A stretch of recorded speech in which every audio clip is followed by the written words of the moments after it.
Breast cancer Bharat में पाया जाने वाला सबसे कॉमन कैंसर है। जो महिलाओं में सबसे कॉमन पाया जाता है। बाहर के देशों में इसका जो इंसिडेंस है वो अमूमन 50 साल की ऊपर की महिलाओं में होता है, बट भारत में, हमारे देश में इसका इंसिडेंस बहुत कम उम्र की महिलाओं में पाया जाता है। 15 से 20% जो कैंसर है भारत में वो 40 साल से कम की आयु में पाए जाते हैं। ब्रेस्ट कैंसर होने के सबसे कॉमन रिस्क फैक्टर हमारे पास दो प्रकार के हैं। एक है मॉडिफाइबल, जिसको हम बदल सकते हैं, और एक है नॉन मॉडिफाइबल, जिसको हम बदलाव नहीं कर सकते हैं। नॉन मॉडिफाइबल में हमारे पास आता है एज, जो हमारे हाथ में नहीं है उसको बदलाव करना।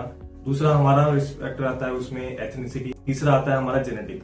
किसी के अगर जीन में ऐसा कुछ है जिसमें ब्रेस्ट कैंसर सबसे कॉमन है तो उसमें रिस्क बढ़ जाएगा। दूसरा हमारे पास है मॉडिफाइबल रिस्क फैक्टर, जिसमें हमारे पास हमारा लाइफस्टाइल, जिसमें हमारा ईस्ट्रोजन एक्सपोजर जिसको माना जाता है ज्यादा है तो उसमें रिस्क बढ़ जाता है। जैसे कि अर्ली मेनार्की, पीरियड्स जल्दी आना, लेट शादी होना, ब्रेस्ट फीडिंग नहीं कराना, लेट बच्चा होना, या फिर ओरल कंट्रासेप्टिव का सेवन करना, ओबेसिटी, अल्कोहल, ये सब रिस्क फैक्टर बन जाते हैं। ब्रेस्ट कैंसर का सबसे कॉमन सिम्टम है ब्रेस्ट में गांठ होना।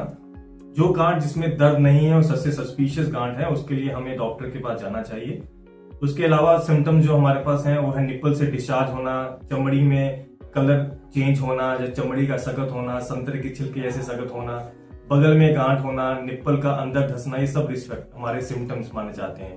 3 तरीके हैं हमारे पास ब्रेस्ट कैंसर को जल्दी पकड़ने के लिए। पहला है ब्रेस्ट सेल्फ एग्जामिनेशन, जिसको ब्रेस्ट अवेयरनेस बोला जाता है, खुद की ब्रेस्ट के बारे में खुद को पता होना।